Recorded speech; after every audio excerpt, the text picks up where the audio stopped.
श्राद्ध का अन्न पितरों तक कैसे पहुंचता है? भीष्म जी ने पूछा कि हव्य व कव्य मनुष्य किस प्रकार से दे, वह पितर लोग किस प्रकार से ग्रहण करते हैं? ब्राह्मण को तो खिलाया जाता है अथवा अग्नि में आहुति दी जाती है। वह अन्न शुभ या अशुभ रूप प्रेतों को कैसे पहुंच जाता है, जो कि वे उससे तृप्त होते हैं?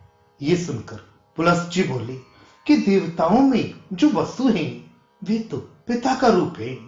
वह रुद्र पितामहों के रूप और आदित्य फिर पितामहों के रूप होते हैं। ये वेद की श्रुति है। इसी से पितामह फिर पितामहों के नाम, गोत्र, परिवार आदि उच्चारण कर श्रद्धा पूर्वक जो हव्य कव्य श्राद्ध में दिए जाते हैं सब पितरादिकों को पहुंच जाते हैं। सो भी जो वेदों के मंत्रों से व शुद्ध व्याकरण के पदों से भक्ति पूर्वक दिए जाते हैं वही पहुंचते हैं और नहीं। और अग्निश्वाता आदि पितृगण सबके पितरों के अधिष्ठाता है। वह जो कोई इस जगत में उत्पन्न होता है उसका नाम, गोत्र आदि अवश्य ही कुछ न कुछ होता है। इससे जिस प्राणी के नाम, गोत्र से कुछ दिया जाता है उससे अग्निश्वाता आदि उसे तृप्त करते हैं। उनमें कर्मों के योग से जिनके पिता माता दिव्य रूप हो जाते हैं उनके लिए जो अन्न दिया जाता है वह अमृत रूप होकर उनको पहुंचता है। जिनके पिता माता आदि कर्म के योग से दैत्यता को प्राप्त होते हैं उनको भोग के रूप से अन्न आदि प्राप्त होता है। इसी प्रकार जिनके पशु हो गए हैं उनको घास तृण रूप से मिलता है। वह जिनके सर्प हो गए हैं उनको श्राद्ध का अन्न पवन होकर पहुंचता है। जिनके यक्ष हो जाते हैं उनके लिए पीने की वस्तु होकर श्राद्धान्न पहुंचता है।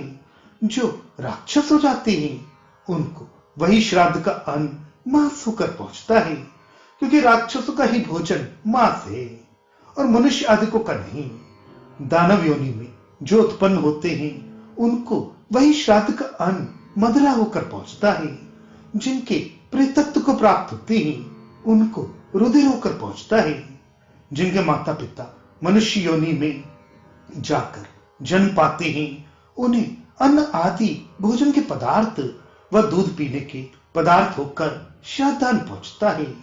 जब पितरों के नाम से अन्न आदि दिया जाता है तो भोजन आदि से उनको एक पक्ष में रति करने की शक्ति हो जाती है।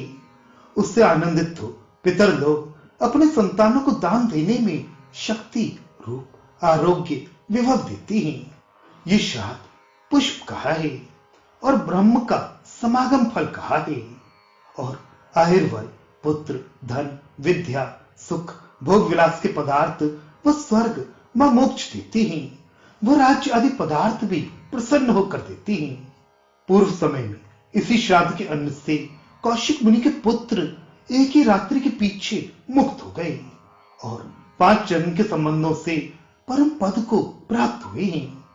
इतनी बात सुनने के भीष्म जी ने पूछा कि कौशिक जी के पुत्र उत्तम योग को कैसे पहुंचे? वह उनके 5 जन्म के संबंधों से कर्म कैसे नष्ट हो गए जिससे वे मोक्ष को प्राप्त हो गए? पुलस्त जी बोले, उनकी कथा कहता हूं, ध्यान से सुनो।